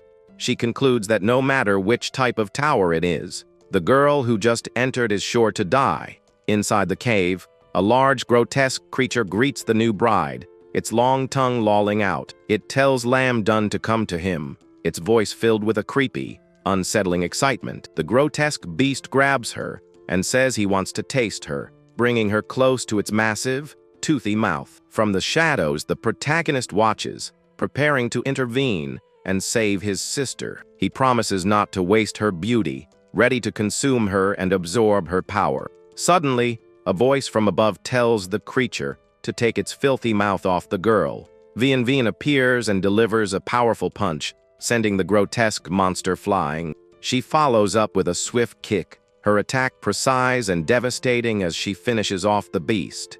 The protagonist catches his sister, relieved that he was able to save her in time. He looks at the defeated monster, realizing it was just a puppet used to channel energy for the tower. His sister, Lam Din, slowly comes to her senses and asks if it is really him. She is shocked to see him there, warning him that the place is incredibly dangerous. He tells her it is a long story, but the important thing is that she is safe now. Lam Din explains that the mark on her shoulder was placed there by the people from the demon, suppressing agency. She recounts how she stumbled upon them, building a strange structure on the mountain. She overheard them saying that anyone who enters the village will be cursed and die if they try to leave. He is shocked to learn about the curse, realizing why his uncle was so desperate for him to leave. He asks his inner demons if they know a way to remove the curse, looking for any possible solution. Hak Ho and the Chaos Demon both admit they have never seen this kind of curse before. Suddenly, the purple-haired girl appears, telling him that she knows how to remove the seal. She offers to help him, but only if he agrees to let her join his hunting party. He questions why she is so persistent, and she warns him to look out behind him. His sister, now possessed, advances toward him with a scythe, her eyes gleaming with an ominous light. But Vian reacts quickly, blocking the attack with her bladed weapon. The protagonist taunts the possessed girl, asking if she has come back to die since he did not kill her last time. The nun from before appears, her eyes glowing, and says that he must have noticed her presence. He explains that his sister has never called him by his full name, which tipped him off to the deception. The nun tells him to hand over the compass, promising to let him die a quicker death if he complies.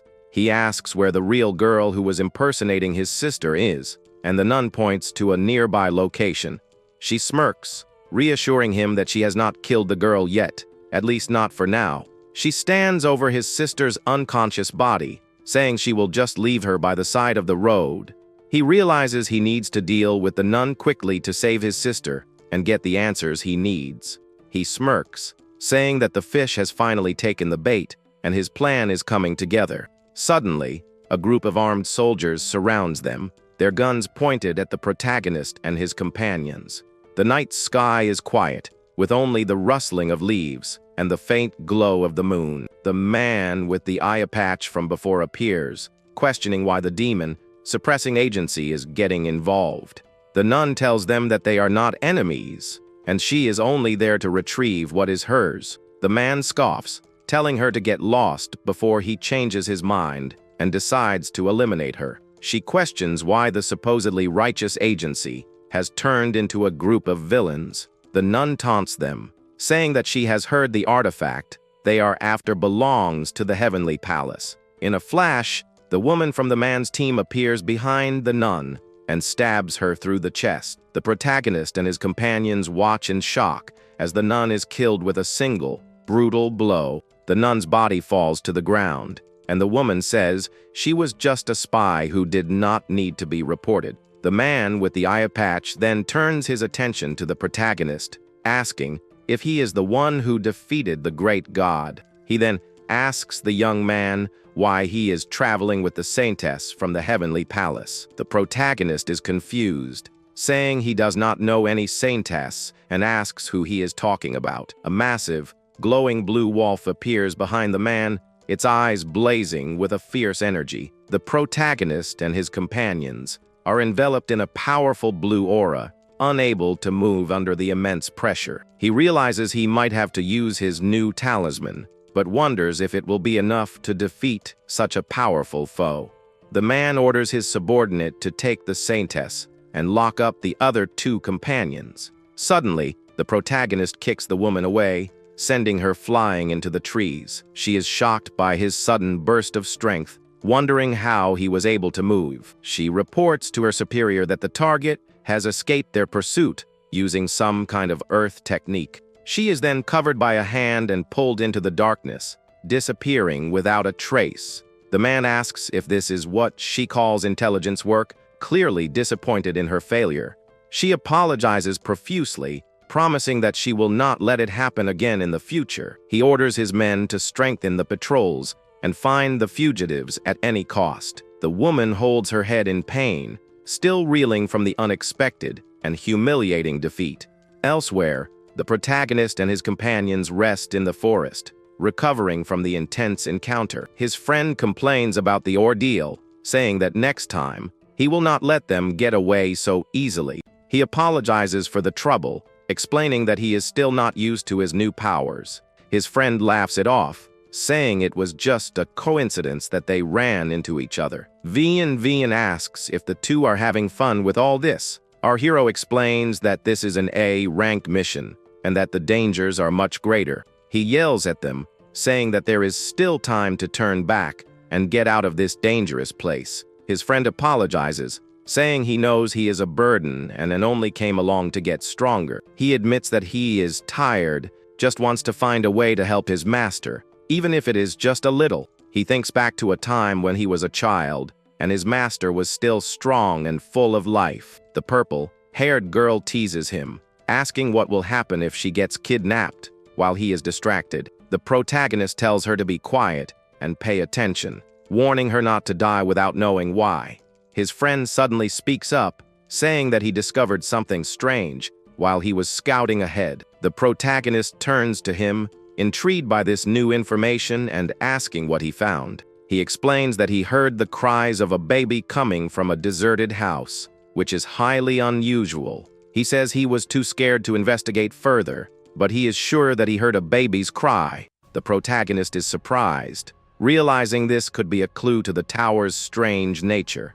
He thinks about the man with the eye patch and how they were completely unaware of the tower's true purpose. He realizes that his sister may have been sacrificed at the exact moment they were dealing with the agency. He tells his companions that they need to hurry and enter the tower immediately to save his sister. They arrive at the tower, a massive, dark structure with glowing green windows and strange, fleshy tentacles. He believes that the main entrance must be somewhere in the front of the ominous building. As they approach, the fleshy walls of the tower part, revealing a dark and mysterious entrance. A giant, green caterpillar-like monster with a creepy, human-like face emerges from the darkness. He warns his companions that the journey ahead will be dangerous, and they should stick close to him. Vian thanks his friend for his help, and he tells her to just wait and see what he can do. The purple-haired girl smirks, saying that once she enters, she will show her true power and make them all submit to her. She makes a funny face, her tongue lolling out as she imagines her glorious victory over her enemies. After 10 minutes, his friend asks why no monsters have appeared, and the protagonist tells him to be quiet. The girl teases him about the time he turned into a cat, and he angrily denies that he wanted to be there. His friend sees a strange, shadowy figure on the wall, but is not sure what it is. He nervously tells the protagonist that the situation is very strange, pointing to the mysterious figure. The protagonist asks what it is, and the girl warns him not to touch the strange, gooey substance on the wall. A single, large green eye opens from the substance, staring at them with an unnerving intensity. He lights a cigarette, remarking that this A-rank tower's monsters are certainly unique and perfect for reconnaissance. The eye creature suddenly flees, and he tells his companions to follow it, believing it is going to alert others. He orders Vian to catch the fleeing creature, and she immediately leaps into action. She moves with incredible speed, her purple energy crackling as she chases after the eyeball monster. His friend says he cannot keep up, and the girl agrees, saying the creature is too fast to catch. The purple-haired girl tells her insect companion, Van, to follow the creature and not let it escape. The insect flies off, chasing the eyeball monster through the dark, winding corridors of the tower. The group is out of breath, and his friend wonders how the target suddenly disappeared without a trace. The protagonist is confused, wondering if the creature has a skill that allows it to disappear. He taps his chest, feeling a slight vibration and realizing that there is a cave hidden nearby. He confirms that there is indeed a cave, and that the creature must have escaped through it. He tells Van to go and see how far the passage goes, sending the insect to scout ahead. The purple-haired girl is surprised as her insect companion, Tu Van, returns to her. Tu Van chirps and buzzes, relaying the information it gathered from its scouting mission. The girl tells the protagonist that there are machines and monsters deep underground. His friend suggests digging a tunnel, but the protagonist dismisses the idea, not wanting to get his hands dirty. The young hero suggests using an elevator, and his friend wonders if they can find one in a place like this. Vian walks towards a hidden elevator, and his friend comments on how smart she is becoming. The group takes the elevator down, and his friend is amazed by the advanced technology. They arrive in a large, futuristic laboratory, and he wonders if this is another tower. His friend points out a group of small, ghost-like creatures carrying boxes and other items. The girl is enchanted by the cute creatures and asks what their names are, but the protagonist tells her to put them down. He looks around at the piles of junk and discarded equipment, wondering what is going on. A man in a lab coat emerges from the trash, saying he has finally found item AZO-8073. The protagonist asks what he is doing there, his expression wary and suspicious. The scientist introduces himself, welcoming them to his laboratory with a wide, unsettling grin. The protagonist asks if he is from the demon suppressing agency and where his sister, Lam Dime, is. The scientist introduces himself as Garen Spry and offers to tell them everything in exchange for a small favor. The protagonist is skeptical, asking what kind of favor a scientist would need from him. With a sinister smile, Garen asks if he can dissect the young man's brain to study his powers. The group stands ready for a fight, their expressions grim as they face the mad scientist. He tells him to give up, saying that an old man like him is no match for their combined strength. The protagonist is alarmed, wondering if the mad scientist can read his mind. He threatens Garen, warning him that he will kill him before he has a chance to read his memories. Garen scoffs, saying he has no interest in his memories and is more curious about how the tower appeared. He explains that everything in the world is connected by cause and effect, even seemingly random events. Since the towers appeared, scientists have been studying the monsters within them, trying to understand their origins. They discovered that the creature's DNA is completely alien, with no connection to any life on Earth. Garen reveals that the towers can read the unconscious fields of humans, influencing their thoughts and emotions. The tower acts like a silkworm, feeding on human emotions to grow stronger and create familiar yet terrifying monsters. He discovered that when a person's faith reaches a certain limit, they can resonate with the tower's power. He points to a large green tube, revealing a woman floating inside, and calls it the next step in human evolution. The protagonist is horrified to see his sister, Lam Dime, trapped in the tube, and demands to know what Garen is doing. Garen explains that the tower is not an enemy, but a key to unlocking a new future for humanity. He declares that the young man is the key to his research, his expression wild and ecstatic. The protagonist tells Vian to go and save his sister while he deals with the mad scientist. Garen laughs, saying that his corpse demon knows how to fight, as the protagonist unleashes a fiery attack. The man with the eye patch appears and blocks the attack with his bare hands, his expression grim. His female companion kicks Vian away from the tube, telling her to get lost. The protagonist holds her, warning her to be careful, as they are now facing two powerful opponents. Garen introduces himself as a member of the J family from the Celestial Palace. He smiles with insane excitement as he prepares for battle. His friend is shocked, asking if he knows people from the Heavenly Palace, but he denies it. He explains that the Heavenly Palace is a floating city, a place that controls the entire world. The woman reports to Garen that she has brought the person he requested. Garen tells her to bring him out so he can share the results of his research with them. The protagonist is shocked to see what she has brought, his eyes widening in disbelief. He cries out his uncle's name, rushing to the old man's side as he lies injured on the ground. He promises to save both him and his daughter, his voice filled with determination. Garen explains that the original plan was to use the family to obtain the God's Stone, but things have changed. He says he decided to let the old man reunite, with his daughter as a reward for his cooperation. The protagonist yells at his uncle to take his daughter and run, trying to create a diversion. He looks at his companions, his expression serious, as he prepares for the coming battle. The old man kneels before Garen's subordinate, begging for the god stone he was promised. He pleads with the man, his voice desperate as he asks for the precious artifact. The protagonist is confused, asking his uncle what he is talking about and telling him to take his daughter. Garen says it is too late and that there is a more suitable person for the experiment now. The old man screams in despair, realizing that he has been betrayed and will not get the god's stone. He cries out, saying he has paid a great price and deserves to receive the reward. The protagonist asks what he is doing, reminding him that his daughter is right there waiting for him. The old man's eyes turn black, and he transforms into a monstrous creature. Garen encourages him, telling him to let his emotions run wild and give in to his desires. The old man is consumed by darkness, his body twisting and contorting into a monstrous form. He emerges as a grotesque creature, his mind completely gone as he mutters about the god's stone. Garen notes that experiment 1012 has failed, but is pleased that he has made progress in his research. He orders the small ghost-like creatures to clean up the mess, their cute appearance belying their grim task. The man with the eye patch unleashes a fiery attack, his hands engulfed in flames as he prepares to fight. Garen looks on, a slight smile on his face as he anticipates the coming battle. The protagonist realizes the horrifying truth, asking if all the monsters in the tower are the villagers.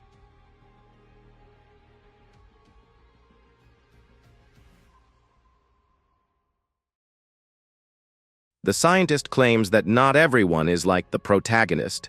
He then laughs, calling the situation pitiful, but the young man is simply confused by his words. He seethes with anger, calling the scientist heartless and worse. Garen remains silent, his expression completely unfazed by the young hero's harsh insults. The scientist orders them not to kill the protagonist, just to keep him alive. The man with the eye patch acknowledges the command. In response, the protagonist summons the 9 abyssal hundred ghosts, unleashing a wave of spectral energy and ghostly warriors. He yells at his companions to escape immediately, warning them that this fight is too dangerous for them. They agree to leave. The man with the eye patch orders his subordinate to capture the saintess, and she quickly moves to obey his command. He looks at the approaching horde of ghosts, dismissing the powerful technique as nothing more than a flashy, useless display. With a single powerful motion, he punches through the spectral warriors, shattering them with ease. Meanwhile, the female subordinate pursues the purple-haired girl, telling her to stop. The girl asks why she is being chased.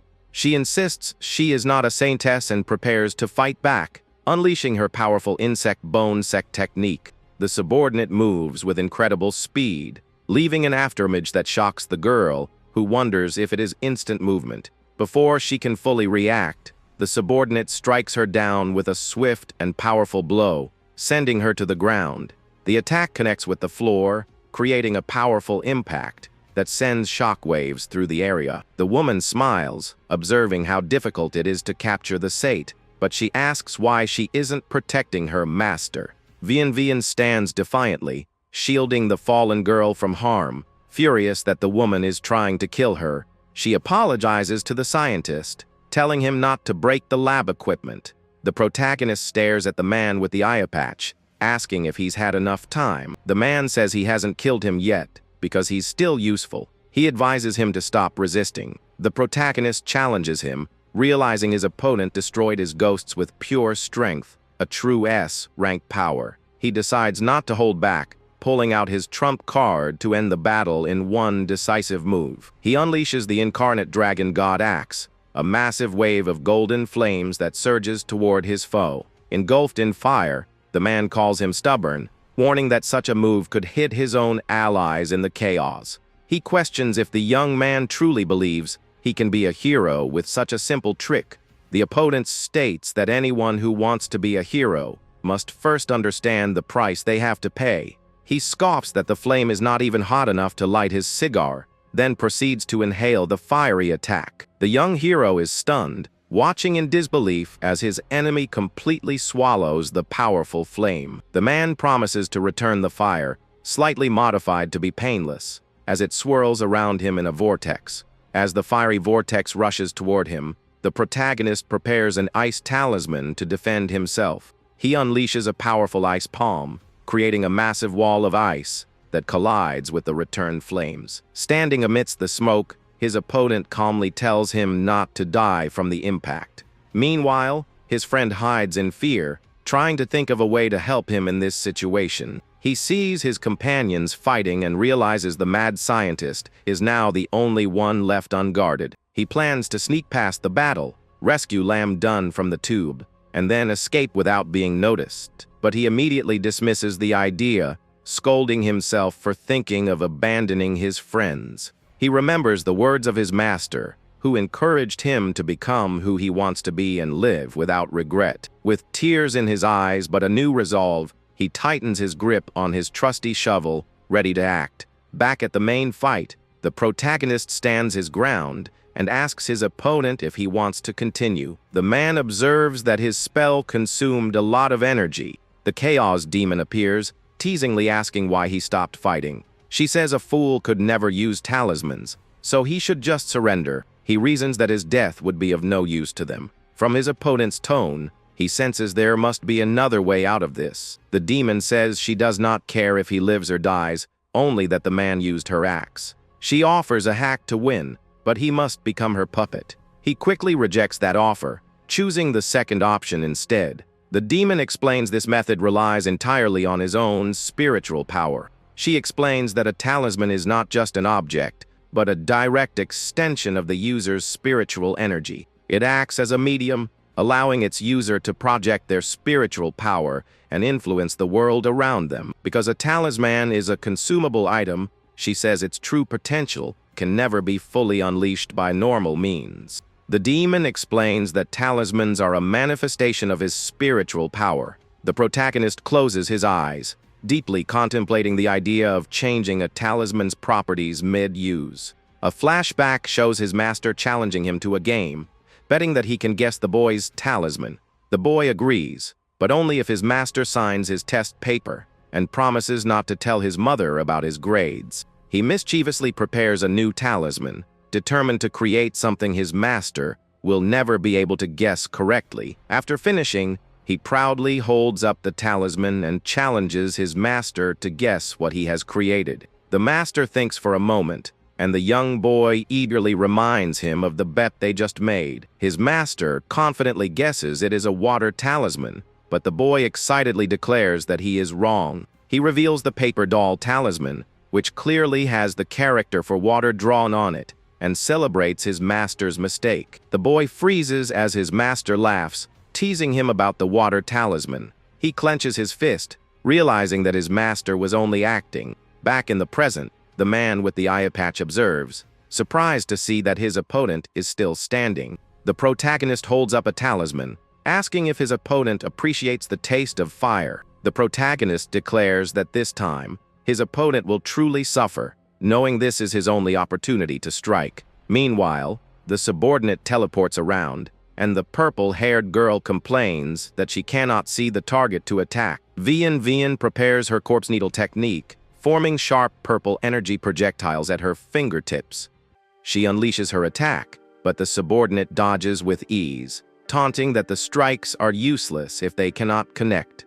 Frustrated, she watches her opponent disappear into a strange mist. She then notices multiple footprints on the ground, questioning why there are so many and why they seem to be circling her. The subordinate reappears, while the girl realizes that the footprints match perfectly. With this new information, she has a sudden flash of inspiration.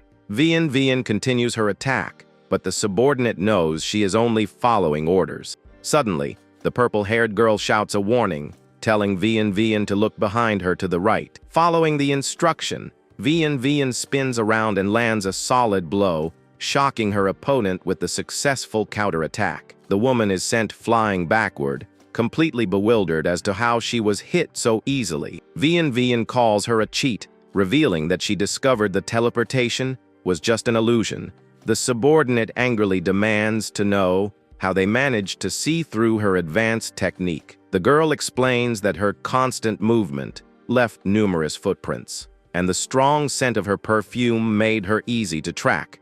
She then taunts the woman, asking if she uses the same perfume as her grandmother, which infuriates her opponent. She reveals that she ordered her insect to follow the scent to its strongest point. Vian says if she is not a saintess, then she does not need to protect her. The girl screams that she is not. The subordinate draws 2 daggers, while the other girl again denies being a saint. Back with the protagonist, the talisman in his hand glows with an intense, fiery power, ready to be unleashed. He unleashes the talisman's full power, summoning a massive fire dragon that roars toward his opponent. But the man simply inhales the flames, calling the attack disappointing and unimpressive. The protagonist closes his eyes, remembering the Chaos Demon's advice to use his spiritual power to feel the attack. He focuses his mind, sensing the core of the fiery energy he has just unleashed. Slowly, the core of the attack begins to change, the raging fire giving way to a freezing,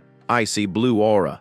A massive water dragon made of pure ice erupts from the flames, twisting through the air toward the surprised man. The icy beast slams into him, its sharp crystal scales tearing through his clothes and skin. He glares in pain and fury, calling the unexpected elemental shift a truly wicked move. The protagonist puts a finger to his lips, cheekily saying he was afraid of fire and had to help out. The purple-haired girl asks if they are all right, and he explains he is fine, but Vian fainted from exhaustion. The man with the eye patch stands injured but alive, realizing his plan to capture them has failed completely. He laughs, finding the situation amusing and admitting that witnessing such a thrilling battle is a rare treat. Elsewhere, the scientist decides to stop watching and lend a hand with his own equipment. He declares that the fun part is about to begin as he presses a large red button, but nothing happens, leaving him confused and wondering why there is no reaction from the machine. He looks up and is shocked to see the protagonist's friend sitting on top of the large tube. The young man panics as he holds the hero's sister, realizing that he has just been discovered. The scientist's face contorts with rage as he calls the young man a despicable creature. He screams in fury, vowing to make the filthy rat who ruined his life's work suffer the most painful death. He then orders his small ghost, like minions, to capture the fugitives immediately. The man with the eye patch angrily asks the scientist what he is doing, his body still partially encased in ice. The scientist screams that they destroyed his life's work and orders his subordinate to end the battle and capture them immediately. The protagonist praises his friend for successfully rescuing his sister and destroying the machine, saying now they just need to escape. His opponent reveals that he was suppressing 80% of his power because he could not use spells, but now the fight is over. He floats into the air, surrounded by a swirling vortex of menacing red energy that crackles with immense power. With his eye glowing a menacing red, he scoffs at the protagonist, questioning if he truly believes he can reach S rank so easily. A flashback shows a dark tower, while a voice speaks of returning to the depths. Inside, a blood-soaked figure prays amidst candles, a voice inviting them to dance together in the lonely music. The scene is littered with bodies as the voice speaks of souls sinking into endless pain. Summoning the great demon Cerberus, the massive 3-headed demon appears before a wounded man, asking if he is the one who trespassed into its domain. A younger version of the man with the eye patch declares that he wants to trade his offering for ultimate power. The demon beast coldly informs him that he is in no position to be making demands. However, it says it is willing to make a deal and offers him a glowing red orb of immense power. Back in the present, the man with the eye patch moves at high speed. The protagonist clutches his head in pain, questioning why love and affection must always lead to murder and robbery. The empowered man declares that without overwhelming strength, order is nothing more than a joke for the weak. He questions if true order comes from his strict rules or from the chaos that is spreading throughout the world. The protagonist can only look on in shock, calling his opponent a complete madman. With a roar, the man unleashes an attack, a swirling vortex of energy. As the massive attack advances toward them, The protagonist yells for them to run. He mockingly asks if the protagonist used his last bit of strength just to cast a defensive spell. He grabs the young man by the hair, holding him up to face him. The man states that it is good he is not dead, as the protagonist lies injured and bleeding. The scientist recalls how the demon market was decimated overnight. He questions why the boy had to absorb the forbidden fruit of paradise and then sacrifice the entire town. A flashback to 15 years ago shows an assistant reporting to Garen that T.O.O. is inactive and showing no unusual signs. Young Garen observes that the specimen's body has been cut open. His assistant says there's nothing for now, but a group of children was seen in the area. Garen dismisses the idea, telling his assistant to focus on their research for the time being. Suddenly, the lab begins to shake violently, and Garen's assistant asks what is happening. A panicked soldier bursts in, reporting that T.O.O. has suddenly gone berserk and is releasing monsters. The soldier tells them to get protective gear and evacuate to the scene immediately to assess the situation. Garen's subordinate begs him to retreat, saying there are too many monsters and that he needs to call for backup. Traces of battle and 2 pairs of footprints are discovered at the scene, leading into the nearby mountains. The scientist reveals that the boy knew the truth all along. Garen then opens a box, revealing a glowing red artifact, and holds it out to the protagonist. The young man feels a strange energy emanating from the object, a dark and ominous presence. The scientist says that it is time for the final act, as he shoves the artifact into the boy's forehead.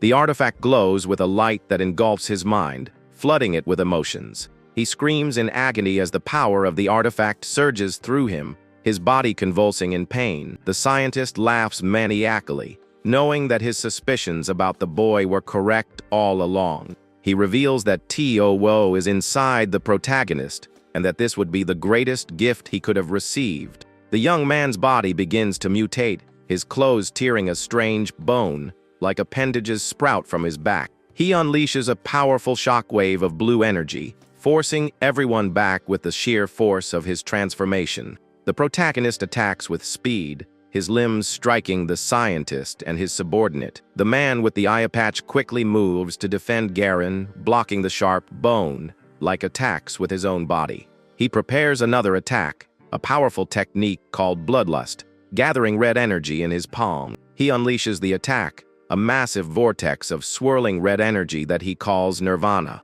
The energy spreads out in all directions, a devastating blast that rocks the entire laboratory. But as the smoke clears, he realizes he has run out of time, his empowered form fading away as blood streams from his eye. He tells Garen that the body is destroyed, but they can still track him, as the monster has left a mark. Garen agrees, telling his subordinate to clean up the mess and leave no traces behind for anyone to find. The scientist smirks, saying that he really does not want to let the young man go just yet. He then calls out to the protagonist, telling him not to die, as the red energy converges on his position. The young man is pulled into a vortex of red energy, his body stretched and contorted by the immense power. The Chaos Demon watches from a distance, wondering if the protagonist will be able to survive this ordeal. She reveals that she has found a lost piece of her consciousness. She then questions if the protagonist is truly the chosen one, a doubt lingering in her mind. He is suspended in a sea of red energy, impaled by countless sharp tendrils, and apologizes to his master. He then apologizes to his mother, knowing that he must overcome this trial to truly become the chosen one. He apologizes to Vian as the scene shifts to 15 years ago, showing a dark, windy forest at night. A 10-year-old Tetrite leads a 9-year-old Vian through the woods, and she asks him where they are. The young girl grows nervous, asking if they are lost as she sees her friend is bleeding from his mouth. He coughs weakly and stumbles, leaving small drops of blood on the ground as he struggles to keep moving. The boy suddenly spits up a large amount of blood, and his companion cries out his name in terror. He finally collapses to the ground, and she rushes to his side, begging him to wake up and not to scare her. The 2 children lie helpless at the base of a massive tree, deep within the dark and dangerous woods. The girl tells him not to worry and to rest, promising that as long as she is there, she will never leave him. He coughs again, still bleeding from his mouth, but manages to tell her that he will not abandon her either. Suddenly, a small, shadowy creature with bright white eyes emerges from the bushes. The shadow reveals its true form, a monstrous red beast with a bone-like mask and razor-sharp claws. She grabs a thick branch and stands protectively in front of her friend, shouting at the monster to stay away. With tears streaming down her face, she declares that she is there and will not let the creature harm him. The demonic beast lets out a deafening roar, its massive jaw opening wide as it prepares to attack the small child. Despite her fear, she swings the wooden branch with all her might, striking the creature directly in its face. The beast is completely unfazed and swats her aside with a single swipe of its powerful arm, sending her flying. It then turns its attention to the unconscious boy, its massive clawed foot landing right next to his head.